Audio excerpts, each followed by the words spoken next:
Hi friends, इससे पहले हमने एफआईआर की तहरीर और एनसीआर के बारे में जिक्र किया।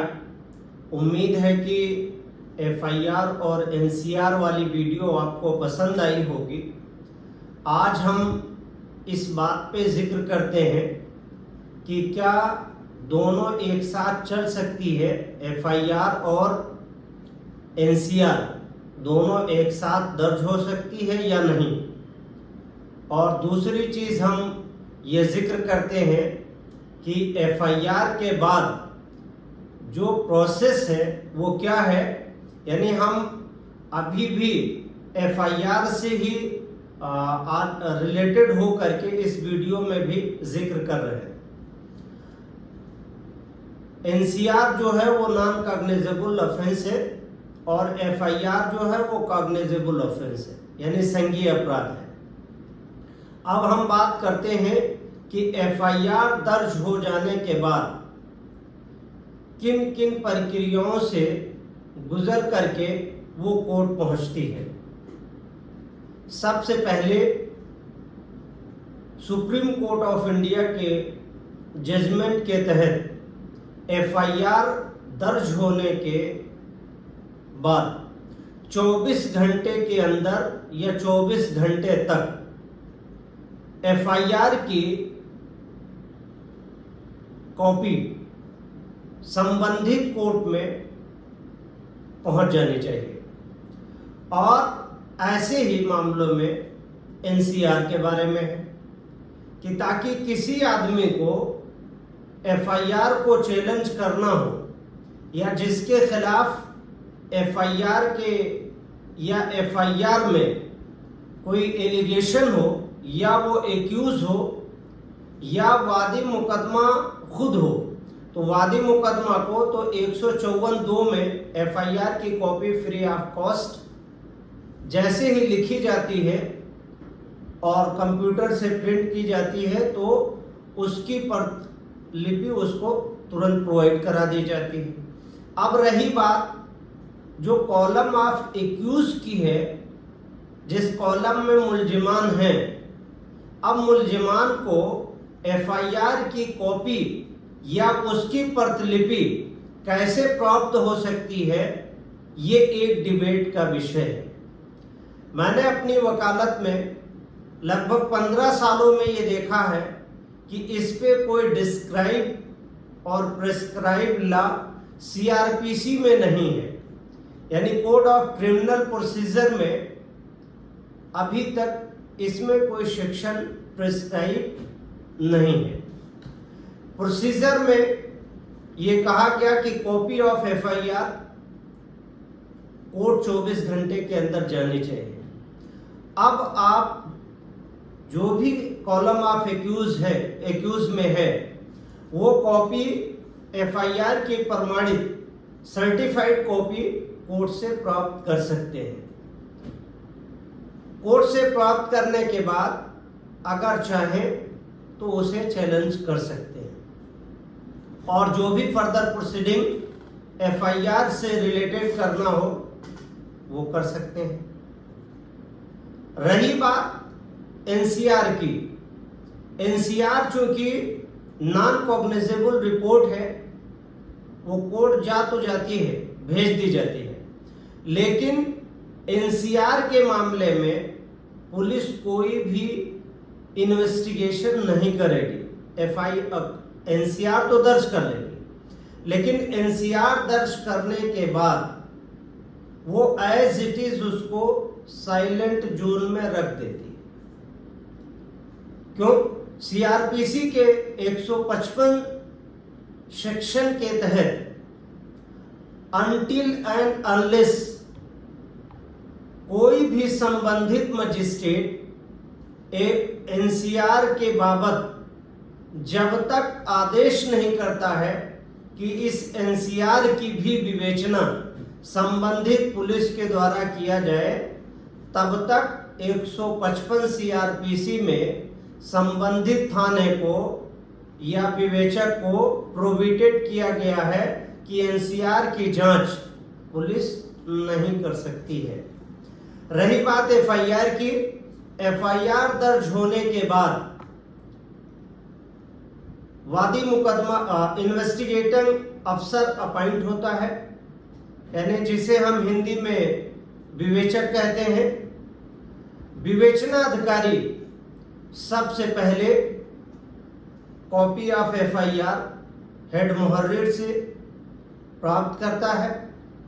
उसके बाद अपने जनरल डायरी में, थाने की जो जनरल डायरी होती है, उसमें अपना नाम, पता और किस क्राइम नंबर में और किस सेक्शन में किन किन एक्यूज और किस वादी के परिप्रेक्ष्य में उसे विवेचना मिली है, वो डिटेल जनरल डायरी जो थाने की होती है, जिसे हम शॉर्ट में जीडी कहते हैं, उसमें दर्ज करते हैं। उसमें दर्ज करने के बाद अब केस की ग्रेविटी क्या है।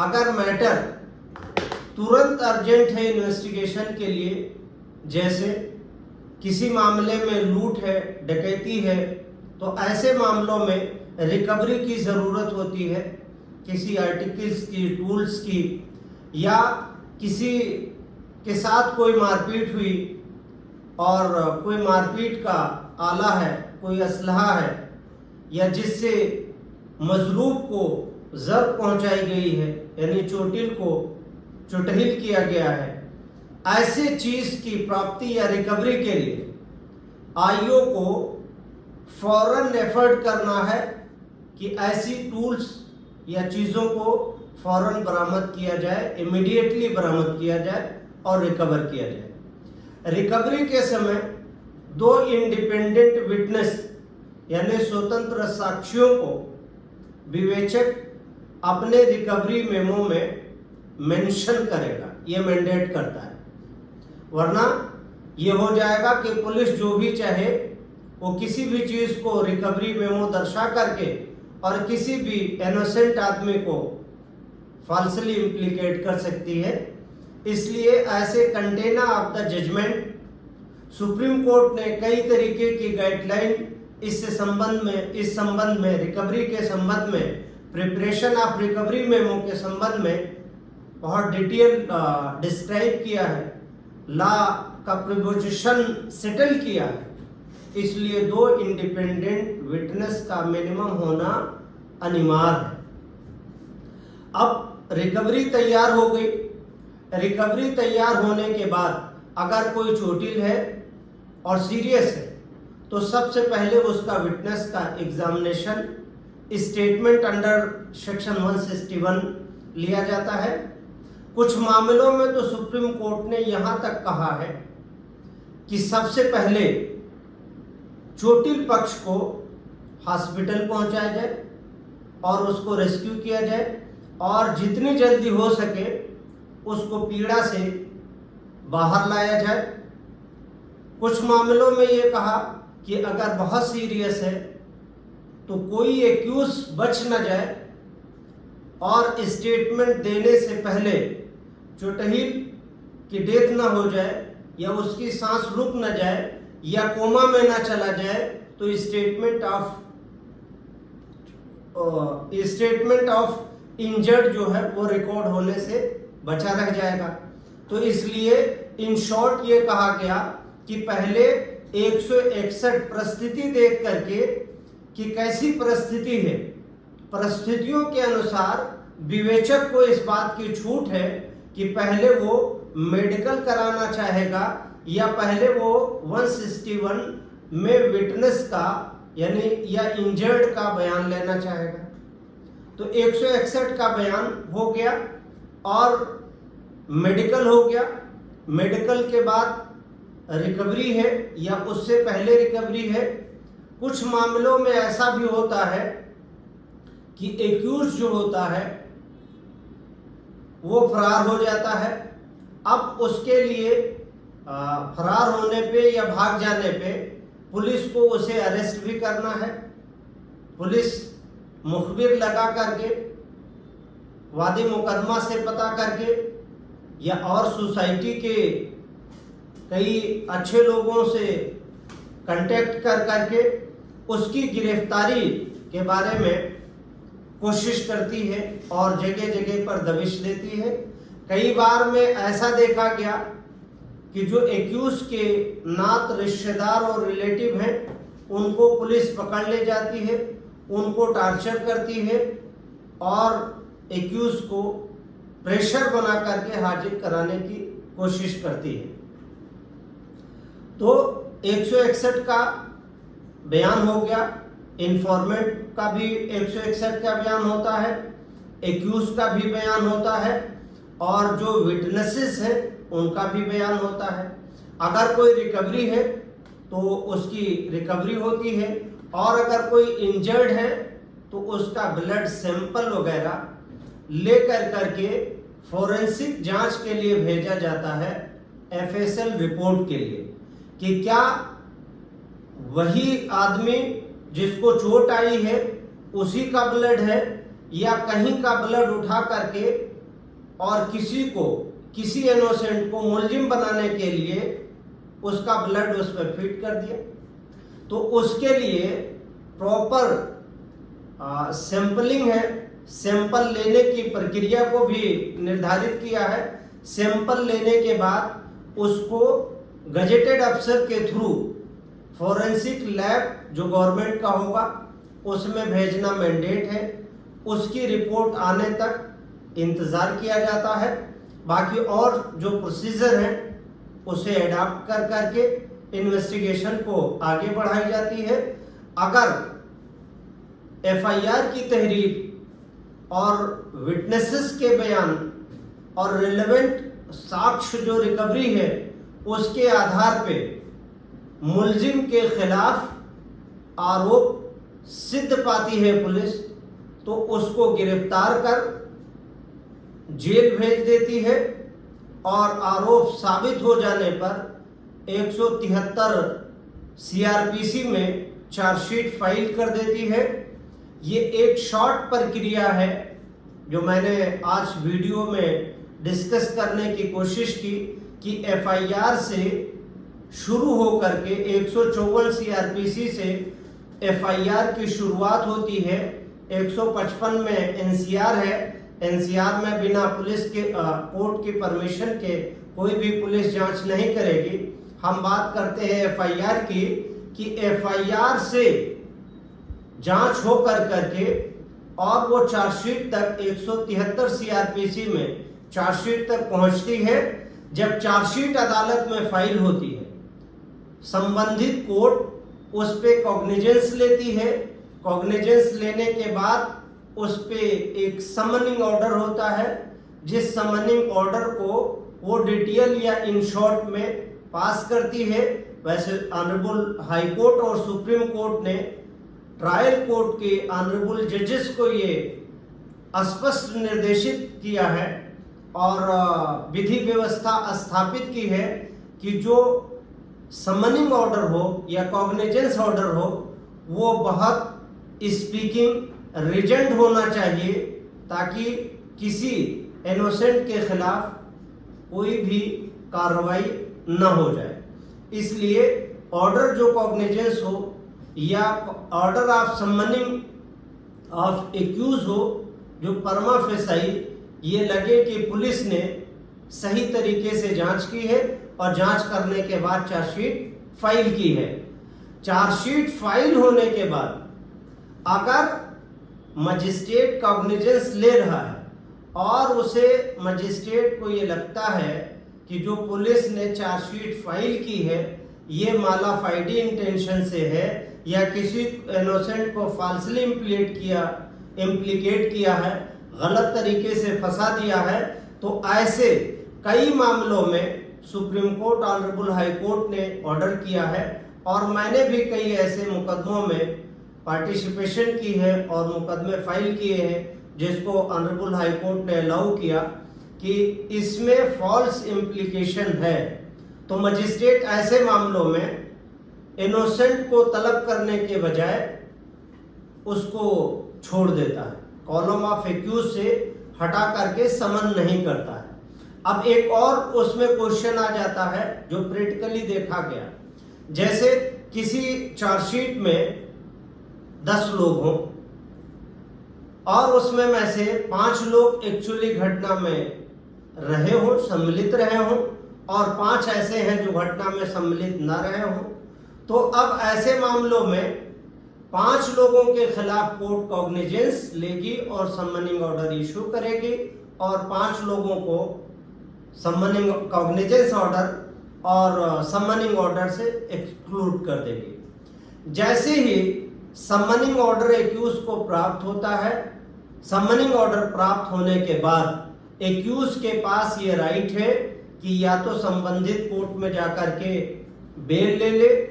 अब बेल 2 तरह की है, एक बेल है जो एंटीसिपेटरी बेल है, यानी जेल जाने से पहले की बेल, और एक बेल है कि एक्यूज जेल चला जाए, चाहे कोर्ट भेज दे या उसको पुलिस पकड़ के भेज दे। ऐसे मामलों में बेल जो फाइल होती है वो पोस्ट बेल होती है, जिसे हम रेगुलर बेल कहते हैं। ऐसे अब कॉग्निजेंस और समनिंग ऑर्डर के बाद एंटीसिपेटरी और पोस्ट बेल का दोनों का स्कोप है। एंटीसिपेटरी 438 सीआरपीसी में जाती है और रेगुलर बेल जो है वो 439 सीआरपीसी में जाती है। अब अगर आदमी चाहे तो बेल के ऑप्शन को सेकेंडरी करे और कॉग्निजेंस ऑर्डर को, यानी एफआईआर और चार्जशीट, कॉग्निजेंस ऑर्डर और समनिंग ऑर्डर को, अगर उसे ये लगता है कि ये प्रोसेस जो इनिशिएट किया गया वो मालाफाइडी इंटेंशन से है और गलत नीयत से है, और उसके पास ऐसे शहादत और सबूत हैं कि वो माननीय उच्च न्यायालय में 482 की पिटीशन फाइल कर अपने को निर्दोष साबित कर सकता है, और वो ऑनरेबल कोर्ट को अपनी बात बताकर रिलीफ ले सकता है, यानी एफआईआर को, चार्जशीट को, कॉग्निजेंस ऑर्डर को और समनिंग ऑर्डर को क्वेश करा सकता है और ट्रायल से बच सकता है, जेल जाने से बच सकता है। तो ऐसे मामलों में 482 की पिटीशन फाइल की जा सकती है, जिसमें ज़्यादातर फर्स्ट ऑप्शन के रूप में हम लोग एडवाइस करते हैं कि अगर किसी के खिलाफ एफआईआर में जांच हुई, जांच के बाद चार्जशीट लग गई, चार्जशीट के बाद कॉग्निजेंस लिया मजिस्ट्रेट ने या संबंधित कोर्ट ने, और कॉग्निजेंस के बाद समनिंग ऑर्डर इशू कर दिया, ऐसे मामलों में हम ज़्यादातर या हमारी तमाम फर्म्स और एसोसिएट, हमारे एसोसिएट ये एडवाइस करते हैं कि पहले 482 की पिटीशन फाइल कर और एक्यूज अपने ग्राउंड्स को और अपने सबूत को और अपने शहादत को माननीय उच्च न्यायालय में पेश कर रिलीफ प्राप्त करने की कोशिश करे।